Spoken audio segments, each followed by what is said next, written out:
It's green for go. They're racing. He says go. He says ta-da. And Tiger Tara roars away from them on the home turn. Here comes another big boil over. Equine athleticism at its best. The king is in the castle once more. This is in one race. The rest are almost in another postcode. She is a star with a capital S. It's going to be a triple treat, a miracle three-peat. Ladies and gentlemen, you have witnessed history here at Menangle. What about that? It's getting right up on the sprint lane and it's going to bolt in. Hello and welcome to the Sunday session. This podcast is part of the Sprint Lane series for Harness Racing New South Wales. It's great to have your company. My name is Greg Hayes and I'm going to be talking about harness racing in New South Wales for the next 30 minutes or so, ad-free. So I hope you enjoy what is on offer. The Breeders' Challenge is over and now we can turn our attention to the Carnival of Cups. It's a very exciting time moving forward, especially with the $1 million bonus back up for grabs. Swayze went oh so close last year and still took home $500,000 for his connections. I must admit, I thought the $1 million bonus might go on the back burner as it would have been harder to insure against, but someone got so close, well, because someone got so close, but to Harness Racing New South Wales credit, the bonus is back and it's going to create plenty of interest leading up to the series. I've seen stories that Don Hugo will be heading that way. Also, Captain's Knock will target the series as well, and we will see if we can throw another familiar name into that hat when I catch up with a guest on the podcast in just a little while. The overall Carnival of Cups product has had the tweak with the regional finals now being conducted at the meetings. So the Riverina Championships will be conducted on November 14 for horses that are up to 70. In fact, you can tell the series is just around the corner with 3 heats being run at Tuesday's meeting at Wagga. Can't wait for the Carnival of Cups to get back underway, and I'm looking forward to getting to all of the meetings and providing the social media content for Harness Racing New South Wales. It's amazing to see what social media has become. The coverage Stephen R. Power has been getting for the Spring Carnival in Melbourne has been out of this world. He's got 222,000 followers on X alone, and his interviews after the Cox Plate and then again with Gai Waterhouse during the week, they've gone viral. He even went out to the Dogs on Thursday night and got them plenty of publicity as well. I'm not sure when he goes home, but he definitely has been worth every single cent. I'm assuming Racing Victoria paid to get him here. The influence and reach bloggers can have is mind-boggling, and I think media and marketing is undergoing a major shift and will continue going forward. The rise of people like Ben Scarf and Tim Nackey have shown just how big people can get with a hook on social media, and while some people may question the content, importantly, plenty of people are watching it. There's some young person out there who's listening with an idea that will take off on social media, and it's how the racing industry as a whole harnesses that, which could reinvigorate a sport like harness racing, and most importantly, put more eyes on the sport. The World Driving Championships plays out this week with Gary Hall Jr. representing Australia. I got the honour of covering a championships in Canada when Shane Graham was the Australian representative, and also covered one here in Australia when Chris Alford drove for the home country. Amazing to think that Todd McCarthy came on that tour in Canada as Shane's +1, and to see where Todd went from that is exponential. Some familiar names in the drivers list. It will create plenty of interest in New Zealand, that's for sure, and the Kiwis seem to be promoting it very well. I read the story about Gary Hall Jr. needing to get an emergency passport after he misplaced his. I've spent a bit of time with Junior over the years. He was obviously very close to Gareth Hall during my time at Sky. That sounds very typical of Junior. He drives like he doesn't have a care in the world, and while most people would have their passport out a few weeks before their trip, Junior went hunting for his only to realise it wasn't where he thought it should be. Thanks to all the staff at the passport office, it all got sorted and he was issued with a replacement one, and Junior has been able to take his place in the competition. Dexter Dunn dominated in the Australian series I covered, and James McDonald was too good for everyone on home soil in Canada. I think the Down Under drivers and the North Americans have a bit of an advantage over the European drivers. Sure, European drivers win the World Driving Championships, but the drivers from Down Under and North America can get away with a bit more when they're racing in their own jurisdictions, and I I wouldn't be surprised anyway to see a driver from Australia, New Zealand, USA or Canada win it in New Zealand. Who's on the podcast today? First up, I'm going to talk to David Aiken about Pesco Pollo. I know Aikey was on the Menangle angle on Thursday, but very important we get Aikey back on. Pesco Pollo, he looks to be a bit of a rising star in the New South Wales trotting ranks, and it'll be interesting to see and to get David's thoughts on just how far the trotter can go. I'll also speak with Aikey about Max Delight and whether we will see him competing at Wagga at the Carnival of Cups and a few other Carnival of Cup meetings going forward. I'm going to catch up with Nathan Turnbull today as well. Now, I mentioned on the podcast last week, Nathan brought up 200 winners for the season. Not many New South Wales trainers have done that in the past decade. I think Nathan becomes the fourth person since 2013, 2014 in this state to achieve it. So I'll have a chat with him about that feat. Mr. T and I are struggling to find a winner. Hopefully there are a few winners at the end of the show for you, but there's plenty of information to get through before then. First up, let's hear from David Aiken.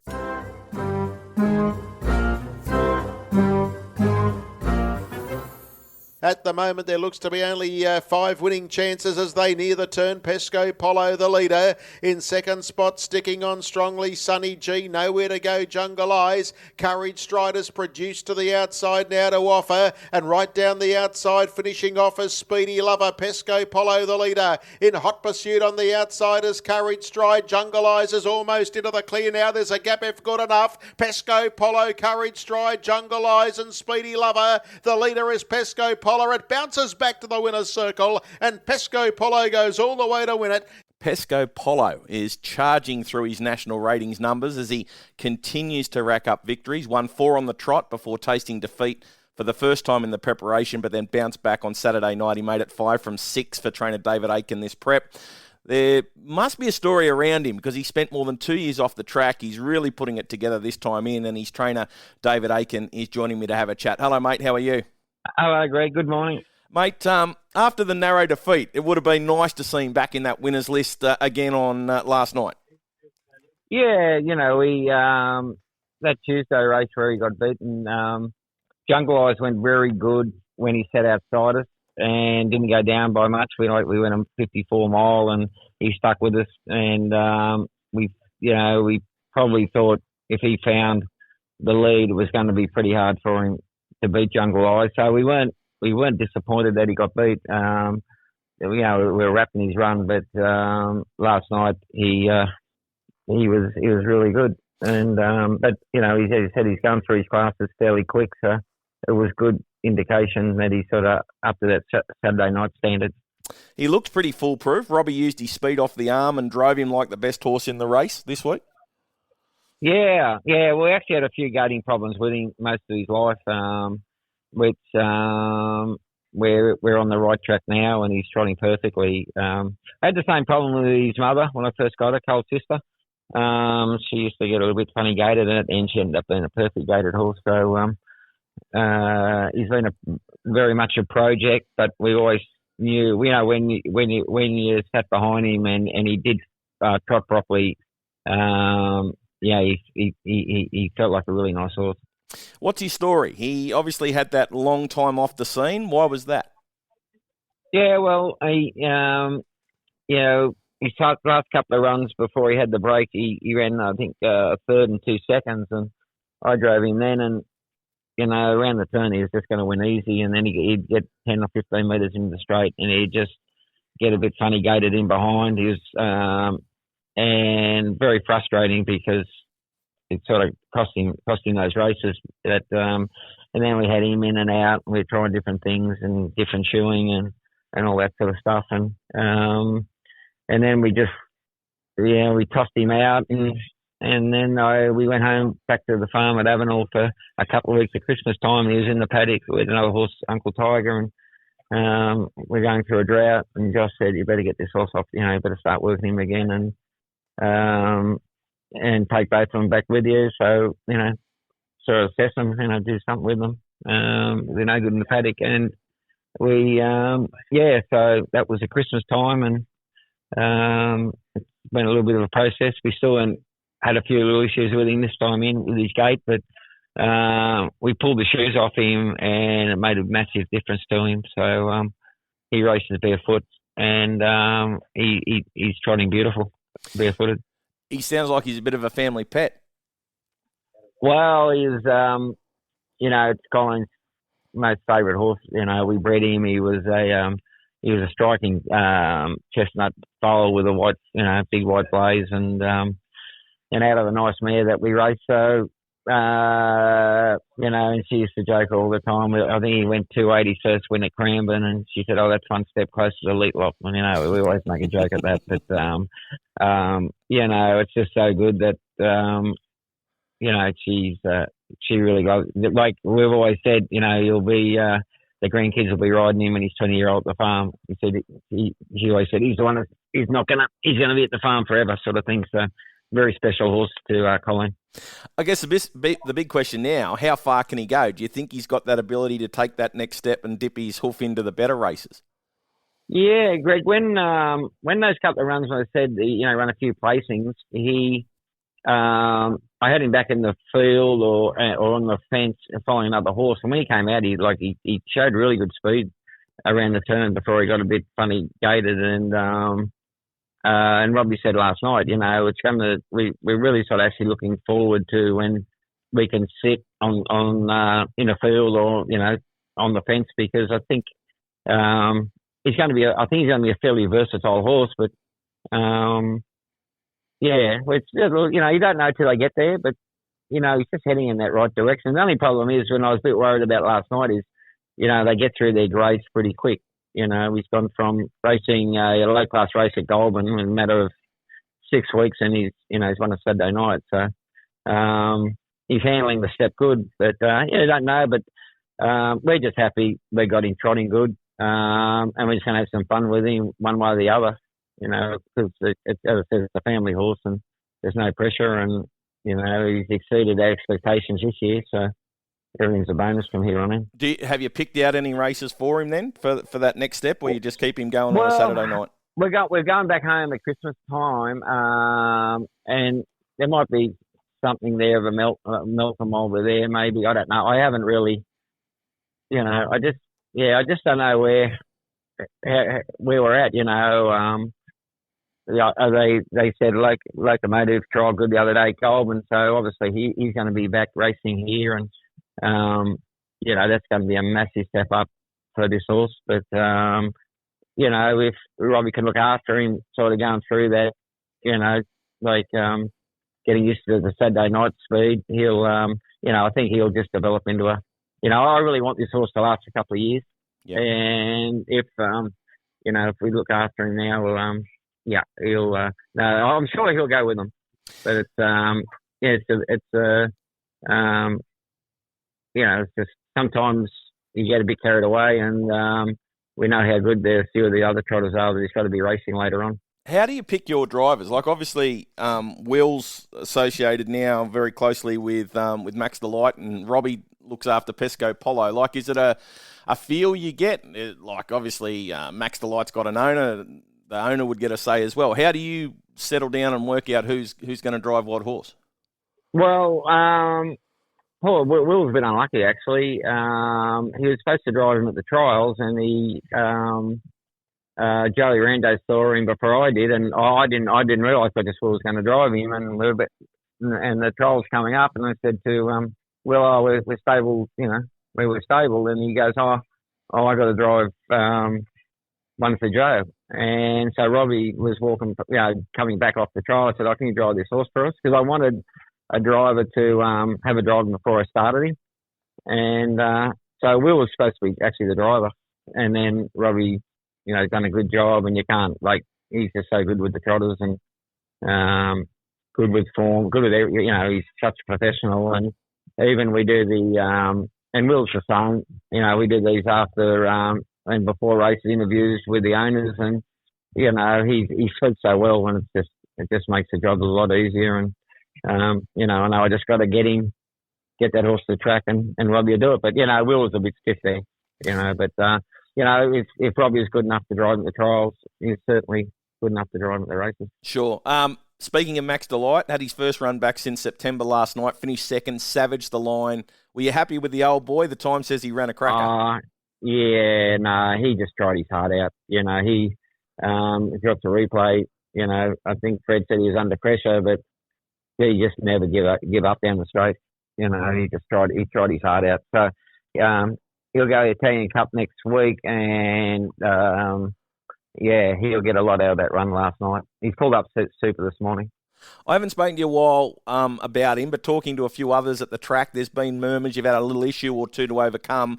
Is it just a case he's a horse that's been around for a long time, he's got some wear and tear on the body? Is that what the problem is? Yeah, his last run, he always had the tendon injury early on his career, which we actually we manage that nearly every day. And that last run, he actually pulled up not 100%, and he's never had any actually vet work done to his legs, which is rare for a 9-year-old that's rising tendons, had so many fast moles in his legs. And he just had a little problem it was only minor, in his joint.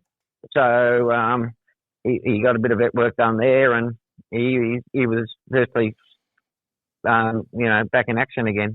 But it was only a minor thing. You know, it was only thing. You know, it's something we've probably got to manage a little bit. But as I said, for a horse that's had so many starts and so many fast miles, as I said, he's never had any vet work done to his legs before. Last month. You mentioned the Italian Cup. There's that rich $1 million bonus on offer through the Carnival of Cups, and that's due to kick off later this month at Wagga. Will you look to have a crack there and see if you can win the first of the 5 races? Yes, definitely. Yep. Yeah, we're going to Wagga, and it's going to be a good meeting. It's going to be a great race. You know, I think they're on the better tracks this year, and that sort of didn't stop us. The only thing that stopped us last year, we had in Dominion. In that December slot last year, and we couldn't go in everything, but because we went to Young with him, like those tracks don't seem to worry us. But I think with Wagga, the field's going to be crazy good. There's a lot of good horses going. Yeah, I know Luke's going, and Brad's got he's got a good team. He's going, so. So it's it should be a really good race, and I like going to Wagga. Yeah. And just keep him rolling over until the Miracle Mile Carnival. Is that the I'll take him back down. Yeah, I'll take him back down. What I did last year. We'll go home for Christmas for a couple of weeks. And Menangle, they shut down, for a couple of weeks, so that works in good. And just bring him back for hopefully another crack at those. The same old races. He sort of, goes around. Mick Maxwell loves racing in these races, so just got to keep the old boy going, so it's just good to have one that you can race in these races. Definitely. Last horse I want to ask you about. He's a Malteser. He raced well for the stable through the Breeders' Challenge Series. I think he's had 4 runs for the stable. Just missed the placings in the Group 1 final last week. What's the plans there? He's having a month off, and I really like that horse. We'll wait and see if he can probably give him a roll the dice at the 4-year-old heat. Carnival time, see where he measures up there. But I think he's actually. Yeah, I like him. He's got a bit of speed, but he's got a bit of bottom too. That he showed at that time when Will sort of had to make a move in the back straight, and he sustained his run, and he come off a pretty hard campaign. He came back from Queensland, and I think next time in, he only got to improve a little bit. And I think I like that horse. I think he's not a world beater, but he's pretty nice. Sounds like it's a pretty exciting time in the Aiken stable at the moment. Yeah, one thing I haven't actually had a lot here, but since I've been back to Sydney, is a lot of like fresh horses. I had the same 30 team there for a fair while, and I got a couple of sort of new ones. And as I said, that Uncle Tiger, that it's another like a family horse too. He's they're nice. There's a race for him at Wagga, but we've sort of got a few sort of lower class ones starting off. So it's it's good. It keeps everything ticking over. Good to chat with you, Akey. All the best of luck going forward. Okay, Greg. Thanks. Thank you. I mentioned on the podcast last week that Nathan Turnbull had brought up a rare feat in New South Wales, and that is training 200 winners in a season. Craig Cross did it back in that long 2019-2020 season. Shane Tritton did it in 2014-2015 when he was low flying prior to heading across to the States. And before that, it was Nathan's father, Steve, who achieved that feat in 2013-2014. He trained 217 winners. Nathan looks certain to eclipse his father's single-season record with the best part of 2 months to go. And Nathan's joining me to have a chat. Congratulations on getting to 200, mate. Thanks, mate. Appreciate it. Huge effort by everyone associated with the stable. You must be really proud what the whole team's been able to achieve this year. Yeah, 100%. We've really gone to a new level, and both the boys that work for me are driving unreal, and that obviously helps. It takes a lot of pressure off, and you don't have owners whinging. They don't want this person, they don't want that person on, but yeah, but it makes it easy that way, and their success definitely is probably catapulted mine as well because and they're both super keen young kids, and it's just all pinch myself really season. Did you set yourself a goal at the start of the season and think, I could get to 200 winners? Yeah, there's a couple of people I told that I wouldn't mind doing it, but it was a bit of a pipe dream. We sort of I think we got to 170 last year and had a sort of a slow start to the season. I knew I'd hit this season running, and so we knew, if we could be consistent as we were the season before, we'd, give it a good crack. But to do it 2 months to go, it's been amazing. You mentioned having Jet and Jai driving for the stable. What was the reason behind shifting the stable into overdrive a couple of years ago? Everyone wants to be bigger and better, I get that, but to take on all this extra workload and work your backside off, 7 days a week, was it trying to help Jet get established with his career? Is that why you sort of put your foot down a little bit? Yeah, definitely. It was all this sort of set Jet up, really. Yeah, we trained to, probably we stuck around in between 15 and 20, and then as he got his license, we tried to ramp it up a bit, and then his success obviously helped us gain a few more horses, and it's just gone to a new level. And then, as you know, as soon as he outdrove his 5, we were super keen to get Jai here, and then he hit the ground running once he got here. And just as we always say, success breeds success, and that's told here. We just sort of, we just keep getting new owners, and every time the phone rings, it seems to be a new horse coming. And even it was only the other day, I said that to Carly, and she said, "Well, stop freaking answering the phone because we'll have nowhere to put them soon." You would have seen how hard your dad worked back in the day when he was setting his career best. Do you follow a lot of those same principles and ideas that he had going when he was training 200 winners in a season? Yeah, 100%. I idolise Dad to this day, and following his footsteps, and we, there's not too much different we do than what he's done over the years. We're just following his footsteps and, really model out training on his because it's been so successful for so many years. So why would you want to change anything? But, you've definitely got to, like you said, 7 days a week, 24/7. It's not a job or anything. It's a lifestyle, and you got to love what you do, and we do love it. And, it's crazy to think, with how much bigger we've got in such a small time. Is the next target that 217, your dad's best ever year? Is that what you're looking at now? I'd be happy to finish on 217 and just be as good as him. So, but obviously we'll just keep.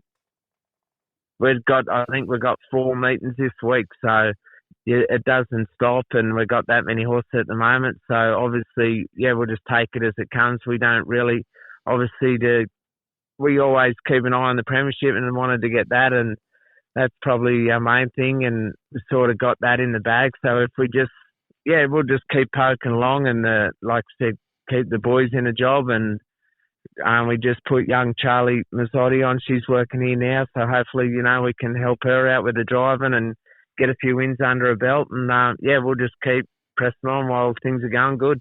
Does a few years like this, like the years you've had, how much does it take out of the tank? You mentioned the long days, the long nights. I'd say tougher in winter than it is at the moment, but does it take a toll on you physically and mentally, just these, constant long weeks? Oh, well, have you winning, it's not too bad. It's been a few nights there when you don't have a good night, and on the way home you think, why are we doing it? But then the next week you go and you might get 3 or 4 and you think, well, this is why we're doing it. But no, everyone's loving it, and we'll just keep making hay while the sun shines, really. Is the team at full capacity? You mentioned Carly said stop answering the phone. How many more horses can you take? Yeah, well, we've got a few stables over at Dad's now. We've got it training out of his, and sort of anything that needs water walking we put over there and stuff. So, there's still plenty of spots for the right horses, that's for sure. But, as they say, the one you knock back's the one you don't get. So we just sort of take anything on and, hope our way of training works with it. When you've got such a big team, there's more than just going to the races. You've got owners to speak to, you've got accounts to send out, you've got nominations to look after. How many hours a week do you reckon you're working? Yeah, it'd be crazy to think, really. But like you said, it isn't just, lobbing to the races and winning. There's so much more behind the scenes. Like you said, we got home from Dubbo 1 o'clock. But especially the 2 young fellas, they got home. They drove in the last race and they got home at 1:30 Saturday morning, and they were up at 7 working, and then off to Menangle last night, and they didn't get home till 1 o'clock again. So they're having to sleep in this morning, and then we're straight up and into it, and off to Canberra tomorrow night. So, and then keen to go and have a beer and watch the Melbourne Cup Tuesday, and then straight into it Wednesday at Bathurst. So it never ends. Do you have to be mindful of all that, like with the young boys when they're out on the road, especially late at night, that, you're making sure that if they're tired, they're pulling over and having a sleep, to make sure that nothing goes wrong? Yeah, that's honestly our biggest worry. You worry about the kids on the road, but they're, like you said, they've both got their heads screwed on, and they're super good, and we try to give them a sleep in and that, and here and there when we can, or tell them to knock off and go and have an hour's sleep before they go to the races or whatever. Definitely, it catches up with them for sure. And but we try and be as fair as we can. But like you said, it's definitely our biggest fear when Carly's on the phone all the time, checking where they're up to and if they're all right. And we always say ring us if you're tired and that. But no, I think they get in there and talk each other's ear off, talking crap. So they keep each other awake. Mate, I remember talking to you over in the US a couple of years ago when you're at the Little Brown Jug. I'm guessing there's no time for breaks or holidays like that at the moment. No. We're actually me and Carly are going to Vegas in January for a couple of weeks with my brother. It's his birthday, and they're going over there. So a couple of good friends and that, we're going to Vegas for 2 weeks. So we're counting down the days to that actually. So that's keeping us going at the minute, but as far as big holidays like that, it's Jet was talking about going over to the New Zealand Cup. He met some good mates when he represented New South Wales and that, but now he's in this race for the premiership. He said he doesn't want to miss one meet, and so that's on the back burner. But we've told them all to go home for Christmas and all of that stuff, and try and work around each other and get some sort of break in. But these 2 boys are trying to beat each other in the premiership. I don't know. They won't want to have a night off, I wouldn't say. So, what about how long can you do it for? Can you keep going at this rate for another, 5-10 years, or you just keep going until you've had enough? Yeah, no, like you said, you just got to keep pressing on while things are going good. You never know what tomorrow brings, but we're really enjoying it at the moment, and like I said, we're helping the young fellas out and coming along, and I've got a couple of other little fellas that I know are looking for. I told them to leave school, and I'll homeschool them and they can just work here. And their parents said, yeah, well, they're not going to be able to read. I said, yeah, but they'll be able to drive a horse. So, no, we'll just keep pressing on while things are going good and then enjoy the ride while it's here for sure. And, yeah, if it lasts 10 or 20 years, super. But, if it dies out in the next 2 or 3, so be it. But no, we're all fit and healthy and going good. So whatever things are going good, we'll just keep pressing on. And how much rivalry is there between Jai and Jet at the moment? I think Jai's a few wins in front of him on the state premiership. Yeah, they're really invested in it, the boys. But it's all in good fun. They're not they don't really blow up or anything like that. Like if anything, they're I can't leave them up here together to have the next 2 ready, because you come up here and they're wrestling and don't have the next 2 ready. So I've got to have one on the track all the time down there with me and the other one up here working, because if you leave them both up here, they're either on their phones or wrestling or playing with the dog or something stupid. So you've got to keep them spread apart because they're always playing, them two. Great rivals when they're on the track, but best mates when they're off it. Hey, mate, congratulations on 200. It's a huge achievement, and all the best of luck going forward. Yeah, no, thanks, mate. I really appreciate it. And some of them names you read out that have done it before, to think you've done, what they've done before you really do have to pinch yourself. But I can't thank Carly and the boys and all my staff that gives us a hand, Mel and Charlie and even Lacey, and definitely all our owners that entrust their horses with us. We can't be more thankful to everyone. Winner, winner, chicken dinner. Winning. Hey, that's pretty good. Winner! That was legitness. That I say, all right. Wow, winning. Bam! Just like that. That's all there is to it, Dustin. That's all there is to it. A winner. Just like that. Well, not Mr. T and not I. We both missed out. Both stripped again this week. I'm negative $37. He's negative $39. That's how the tally board reads. Pretty disappointing. Both need to find a couple of winners. In fact, Mr. T's so busily trying to find the winners, he hasn't sent through his tips today. But I'll send them out on X once he does send them through. My 2, both at Canberra on Monday night. Race 3, number 3, Micton Mouse. Now, I tipped it on the show a couple of weeks ago. I thought it had jumped to the front lead all the way last start, but couldn't cross, and then it got shuffled back in the running line, got caught behind the wrong horse, pulled to the outside late, flashed home for 4th. Better from closer to the speed. Give it another chance. That's race 3, number 3, Micton Mouse. That's at Canberra on Monday. And then race 4, number 10, El Franco D for Nathan and Jet Turnbull. It won at Goulburn after finishing 3rd in the Canola Cup at Yagara. Brained them at Goulburn. Could have won by as far as Jet wanted to win by. Second row draw. Should be able to move around them and be too strong. So that's race 4, number 10, El Franco D. That just about wraps up the podcast for another week. Big thank you to David Aiken and also Nathan Turnbull for joining me on the podcast. I'll catch up with you again next Sunday for another edition of the Sunday session, but it's bye for now.